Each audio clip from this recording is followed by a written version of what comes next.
Good morning बच्चों। आज हम हिंदी में अपना नया चैप्टर स्टार्ट करने वाले हैं। ये है आपका चैप्टर नंबर 12। तो देखिए चैप्टर का नाम क्या है, फ्लोरेंस नाइटिंगेल। Florence Nightingale. तो आपके चैप्टर का क्या नाम है बच्चों, फ्लोरेंस नाइटिंगेल।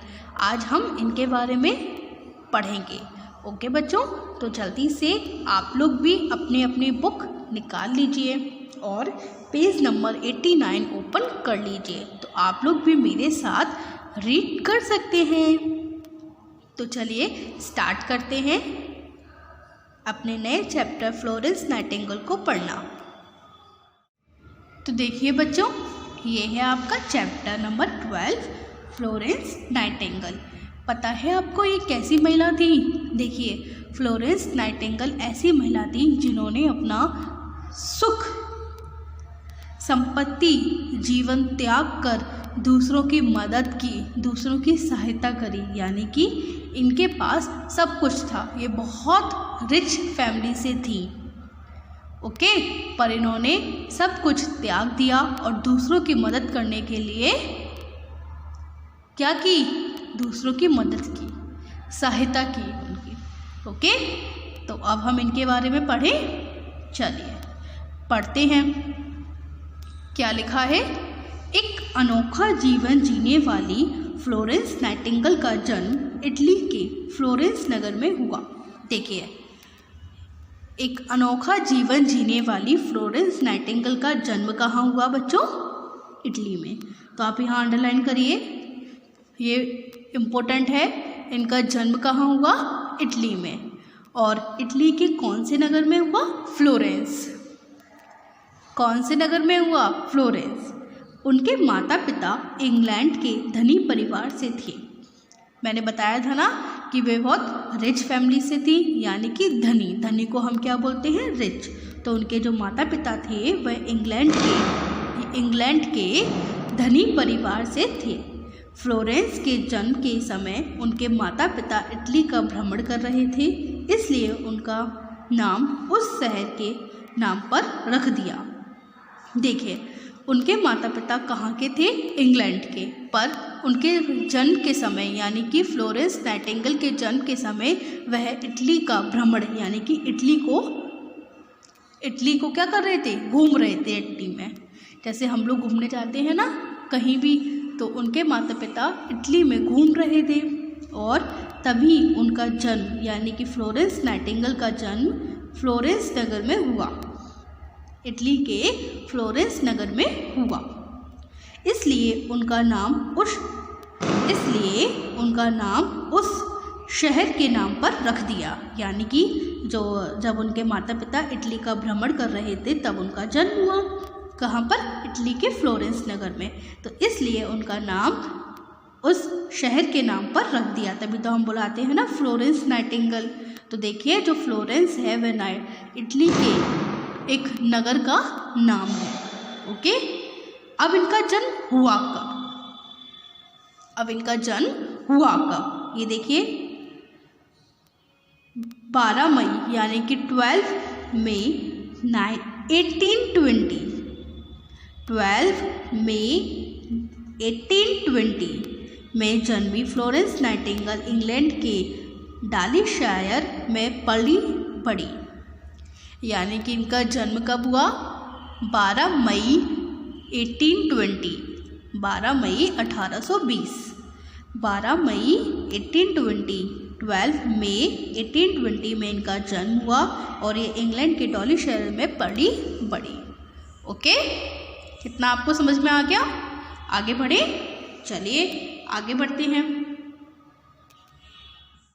देखिए आगे क्या लिखा है।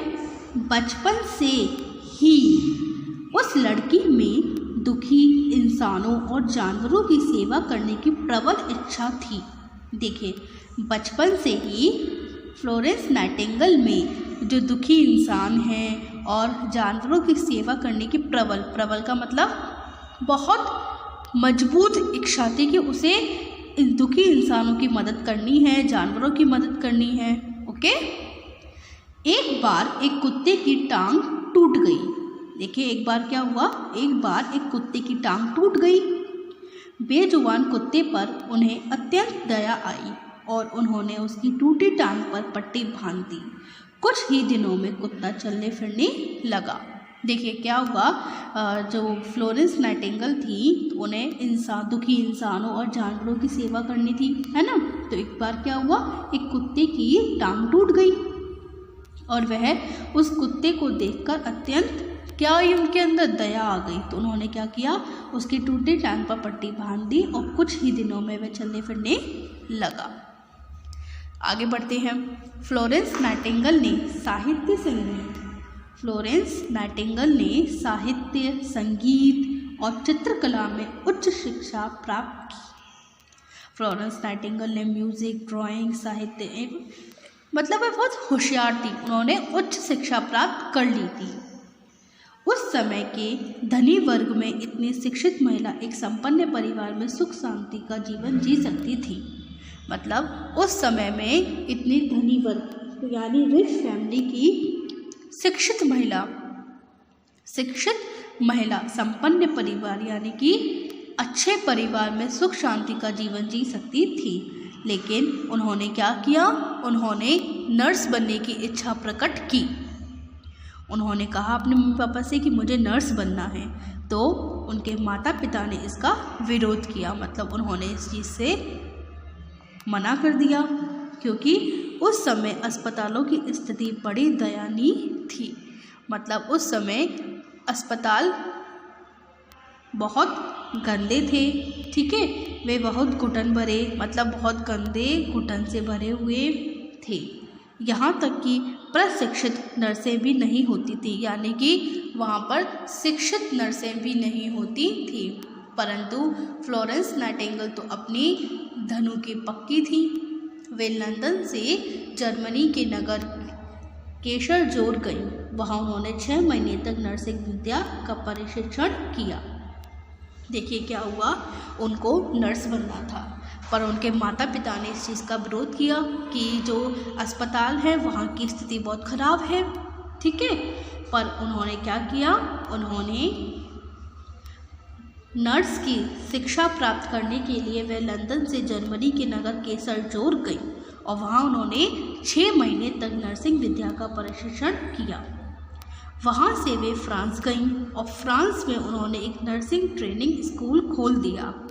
मतलब उन्होंने अपनी पूरी पढ़ाई कर ली 6 महीने तक और फिर उन्होंने फ्रांस में एक नर्सिंग ट्रेनिंग स्कूल खोल दिया। वहाँ पर वे बच्चों को यानी कि जो नर्स बनना चाहता है उनको ट्रेनिंग देती थी। सन 1854 में इंग्लैंड, देखिए क्या लिखा है, सन 1854 में इंग्लैंड, फ्रांस और टर्की के सन 1854 में इंग्लैंड, फ्रांस और टर्की से रूस की घमासान लड़ाई हुई। क्या हुआ, सन इंग्लैंड, फ्रांस और टर्की से किससे लड़ाई हुई, रूस से, ठीक है। इन तीनों देश ने क्या किया, रूस से लड़ाई हो गई। लंदन के एक समाचार पत्र में घायलों की दुर्दशा पर दिल दहला देने वाला एक लेख छपा। मतलब क्या हुआ, जब युद्ध हुआ तो लंदन के एक समाचार पत्र में घायलों, कितने लोग घायल हुए होंगे जब युद्ध हुआ होगा, है ना, तो उनकी दुर्दशा पर एक दिल दहलाने वाला लेख छपा, जिसे पढ़कर नाइटिंगेल रो पड़ी। जिसे पढ़कर जो फ्लोरेंस नाइटिंगेल थी वह रो पड़ी। वे अपने स्कूलों की सभी छात्राओं के साथ लेकर टर्की के अस्पताल पहुंच गई। उन्होंने क्या किया, उन्होंने एक स्कूल खोला हुआ था ना, नर्सिंग ट्रेनिंग स्कूल, तो वहाँ से उन्होंने अपनी सारी छात्राओं को ले लिया और टर्की के एक अस्पताल में पहुँच गई। उनका वहाँ पहुँचना डॉक्टरों को नहीं भाया। मतलब जो डॉक्टर थे वहाँ के अस्पताल के, उनको अच्छा नहीं लगा क्योंकि नाइटिंगेल वहाँ आ गई। उन्हें एक औरत का अपने काम में दखल देना अच्छा नहीं लगा। उनको एक औरत के, मतलब डॉक्टर तो काम कर ही रहे थे और उनके काम में एक औरत आ गई, तो इसलिए उनको ये बात अच्छी नहीं लगी। समझ रहे हैं ना आप लोग।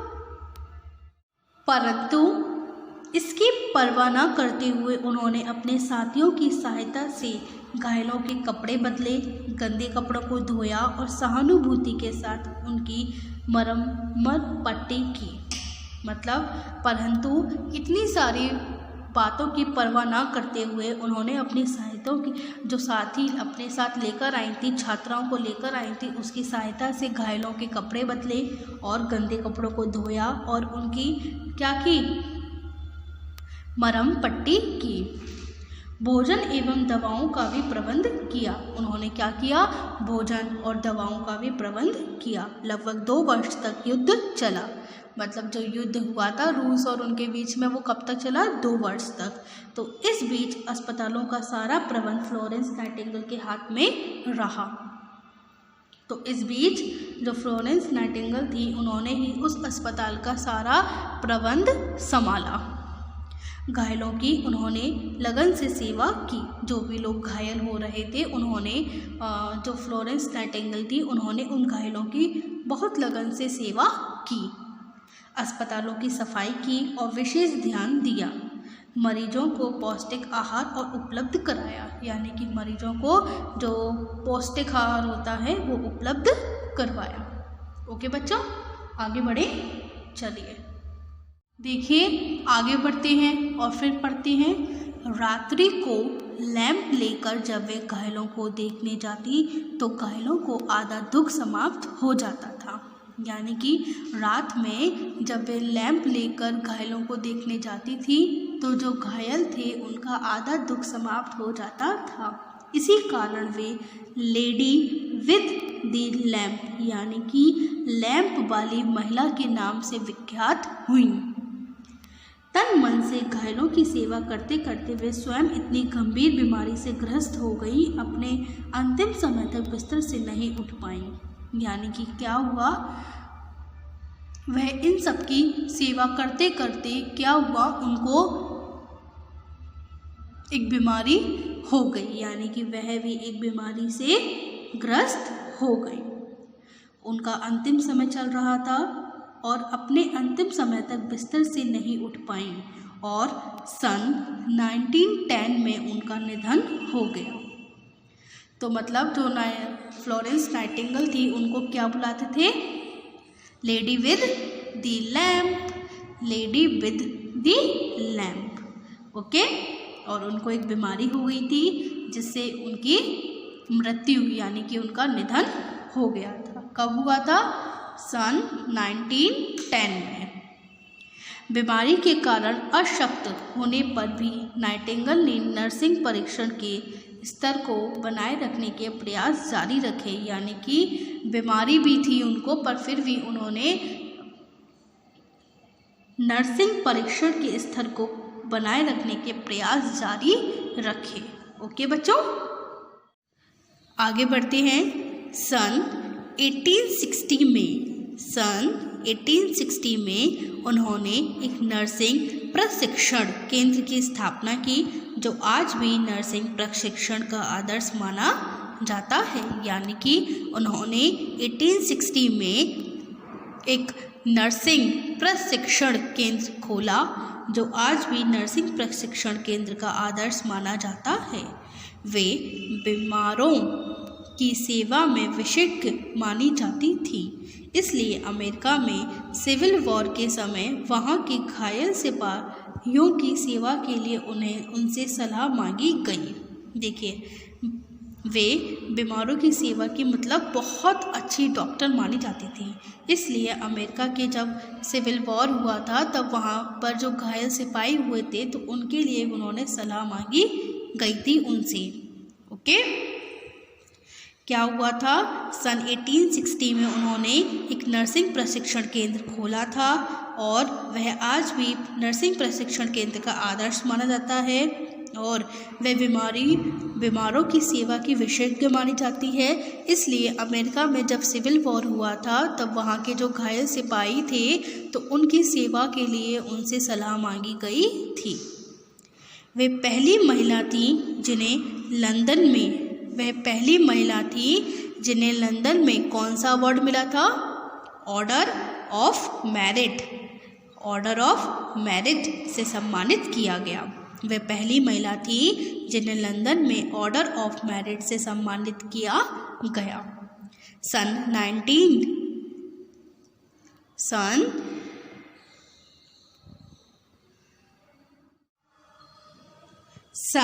1907 में रेड क्रॉस संस्था के अंतर्राष्ट्रीय सम्मेलन में उन्हें रेड क्रॉस आंदोलन का पथ प्रदर्शक माना गया। समझ में आ रहा है आपको? सन 1907 में रेड क्रॉस संस्था के अंतर्राष्ट्रीय सम्मेलन में उन्हें रेड क्रॉस आंदोलन का पथ प्रदर्शक माना गया। अब पथ प्रदर्शक क्या होता है? देखिए पथ मतलब क्या होता है बच्चों? रास्ता, और प्रदर्शक मतलब दिखाने वाला, तो यानी कि रास्ता दिखाने वाला माना गया। उनका जन्म दिवस 12 मई, उनका जन्म कब हुआ था? 12 मई 1820। तो इनका जन्म दिवस 12 मई अंतर्राष्ट्रीय नर्स दिवस के रूप में विश्व भर में मनाया जाता है। तो अंतर्राष्ट्रीय नर्स दिवस कब मनाया जाता है? 12 मई। अब ये क्यों मनाया जाता है? क्योंकि इस दिन जो फ्लोरेंस नाइटिंगेल थी, ये बहुत बड़ी नर्स थी, इन्होंने बहुत सारे घायलों की सहायता की थी, तो इसलिए उनके जन्म दिवस पर अंतर्राष्ट्रीय नर्स दिवस मनाया जाता है। भारत के राष्ट्रपति इस दिन नर्सिंग कार्मिकों को उनकी विशिष्ट सेवा के लिए राष्ट्रीय फ्लोरेंस नाइटिंगेल पुरस्कार से सम्मानित करते हैं। जो भारत के राष्ट्रपति हैं वह इस दिन जो नर्सिंग नर्स के जो काम करने वाले हैं उनको राष्ट्रीय फ्लोरेंस नाइटिंगेल पुरस्कार से भी सम्मानित करते हैं। ओके, आज भी फ्लोरेंस नाइटिंगेल निस्वार्थ और अथक सेवा का प्रतीक मानी जाती हैं। ओके बच्चों, तो आज भी फ्लोरेंस नाइटिंगेल बिना स्वार्थ के काम करने वाली महिला मानी जाती है। तो यहीं पे बच्चों आपका ये चैप्टर कंप्लीट होता है। चैप्टर नंबर 12 फ्लोरेंस नाइटिंगेल हमने पूरा पढ़ा। तो अब आपको इनके बारे में बहुत कुछ पता होगा। तो यहीं पर हमने अपना पूरा चैप्टर पढ़ लिया है। आज के लिए बच्चों यहीं तक। कल मैं आपको इस चैप्टर के वर्ड मीनिंग लर्न कराऊंगी। तो आज आपको होमवर्क में क्या करना है? आज आपको होमवर्क में ये पूरा चैप्टर एक बार फिर से रीड करना है। ओके, तो चलिए बच्चों, अब मैं आपको मिलती हूँ अपनी अगली वीडियो में। जब तक के लिए गुड बाय।